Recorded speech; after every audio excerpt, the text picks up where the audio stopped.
Bayangin kamu dikurung di ruangan kosong selama 15 menit. Nggak ada HP, nggak ada wifi, nggak ada orang yang bisa diajak gibah. Bahkan majalah buluk yang biasanya ditaruh di pojokan buat iseng-iseng dibaca pun nggak ada. Cuma kamu, pikiranmu, dan satu tombol di depanmu. Yang kalau dipencet, kamu bakal kesetrum dengan tegangan yang lumayan bikin kejang-kejang dikit. Umumnya orang yang waras bakal duduk diem sampai waktunya habis, ya kan? Tapi ternyata manusia emang seaneh itu kalau udah ketemu yang namanya bosen. Tahun 2014, sebuah eksperimen di Harvard menunjukkan hasil yang di luar nalar. Mayoritas orang di ruangan itu milih untuk menyetrum diri mereka sendiri berkali-kali daripada harus duduk diem dan berpikir. Di penelitian lain, sekitar 67% pria dan 25% wanita lebih milih merasakan sakit fisik daripada harus nganggur bareng isi kepala mereka sendiri. Padahal sebelumnya mereka bilang rela bayar uang biar nggak disetrum. Ini adalah bukti nyata kalau kita, masyarakat yang katanya pintar ini, sebenarnya sangat buruk dalam hal diam. Kita nganggep bosan itu kayak penyakit menular yang harus dibasmi secepat mungkin. Padahal kalau dipikir-pikir, apa susahnya cuma duduk diam 15 menit tanpa harus ngapa-ngapain? Kenapa kita setakut itu sama pikiran kita sendiri, sampai-sampai rasa sakit pun kerasa lebih menarik? Jadi, kenapa kita lebih milih disetrum daripada bengong?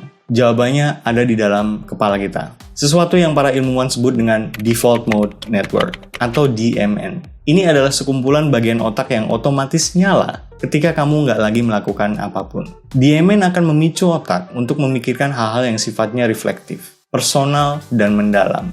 Yang jadi masalah adalah DMN ini punya efek samping.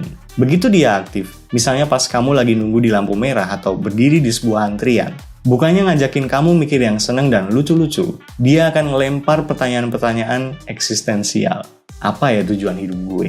Kenapa ya utang gue nggak lunas-lunas? Kok gue dulu mau ya married sama dia? Dan kita benci itu. Kita benci ngerasa nggak nyaman dengan diri sendiri.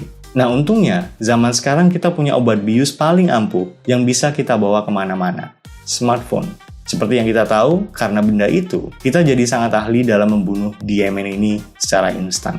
Coba perhatikan sekitar. Orang nunggu lampu hijau 30 detik aja, ngerasa harus cek notifikasi. Di kafe, nunggu pesanan datang 5 menit aja, ngerasa kayak sakau kalau nggak buka Instagram. Kita takut setengah mati sama yang namanya jeda. Begitu ada celah kosong dikit, kita langsung sumbat pakai konten TikTok yang isinya orang joget-joget atau dracin yang sebenarnya nggak ada ngaruhnya sama sekali buat kemajuan hidup kita. Kita pikir kita lagi menghibur diri. Padahal sebenarnya kita lagi sengaja mematikan sistem berpikir paling dalam. Cuma biar kita bisa lari dari rasa nggak nyaman yang cuma sebentar. Ironis, kita punya teknologi masa depan, kekuatan dalam genggaman. Kita bisa manfaatin itu buat dapetin apapun yang kita inginkan. Tapi kita cuma pakai buat lari dari pikiran sendiri.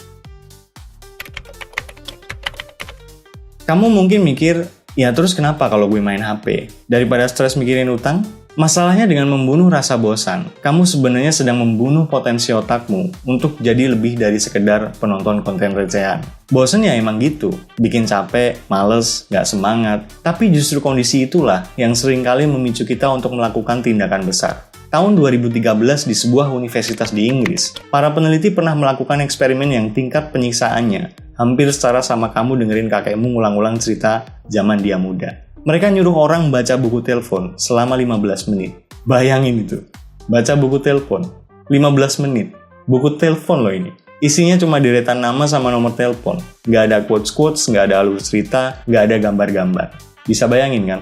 Ini adalah puncak dari segala kebosanan. Tapi setelah otak mereka disiksa dengan buku telepon itu, para peserta ini diminta nyari ide kreatif untuk memanfaatkan sebuah gelas plastik. Hasilnya sangat mengejutkan. Kelompok yang paling bosan, si pembaca buku telepon tadi, ternyata menghasilkan ide-ide yang jauh lebih kreatif dibanding orang-orang yang nggak bosan. Kenapa bisa gitu? Karena ketika kamu bosan, pikiranmu mulai berkelana atau mind wandering. Di saat itulah otakmu melakukan sesuatu yang disebut autobiographical planning. Bukan nama tumbuhan, ini adalah proses di mana otakmu menyusun kepingan hidupmu menjadi sebuah cerita. Kamu mulai memikirkan masa depan, menetapkan tujuan jangka panjang, dan melihat gambaran besar hidupmu. Kalau otakmu terus-menerus disumpal dengan stimulasi dari layar ponsel, kamu nggak akan pernah punya waktu buat serius mikirin besok mau jadi apa. Kamu cuma akan jadi robot yang bereaksi sama notifikasi. Kebosanan adalah alarm yang ngasih tahu kalau situasimu sekarang lagi nggak baik-baik aja. Dan itu adalah dorongan yang kamu butuhin buat segera mikirin tujuan hidup.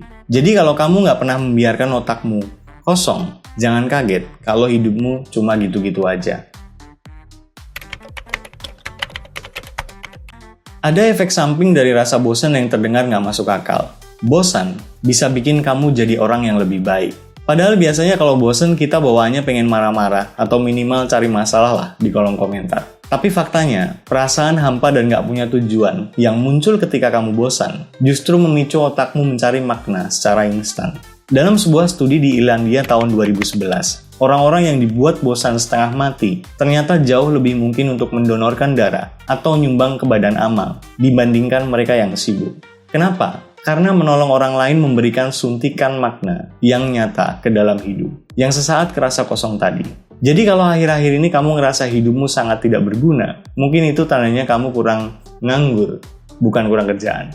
Sebaliknya, mari kita bicara soal realita pahit yang terjadi di masyarakat kita sekarang. Pernah kepikiran nggak, kenapa angka depresi dan kecemasan akhir-akhir ini kayak kerasa makin melonjak? Padahal kita punya segala hiburan di tangan kita. Jawabannya, karena kita sudah kehilangan kemampuan untuk menanggung rasa bosan. Setiap kali ada celah kecil buat merenung, kita langsung tutup itu dengan nyekrol. Kita nggak pernah lagi nanya, ini hidup gue mau gimana ini?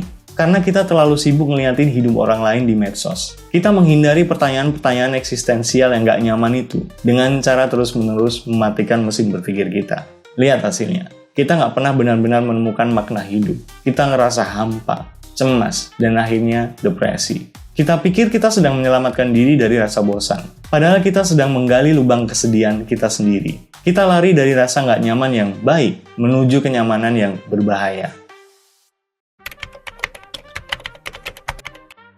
Kita semua punya otak dengan komposisi kimiawi yang sama. Kita semua gampang kecanduan dopamin instan dari layar ponsel. Kalau kamu pengen benar-benar sembuh dari ketergantungan itu, ada beberapa tips dari Profesor Harvard, namanya Dr. Arthur Brooks. Dia mulai nerapin protokol yang mungkin terdengar kayak siksaan buat generasi yang selalu online. Pertama, berani nggak kamu ke gym tanpa bawa HP? Bisa nggak kamu olahraga tanpa dengerin podcast atau lagu galau? Cuma ada kamu, napasmu, dan dumbbell-dumbbell yang kamu angkat itu.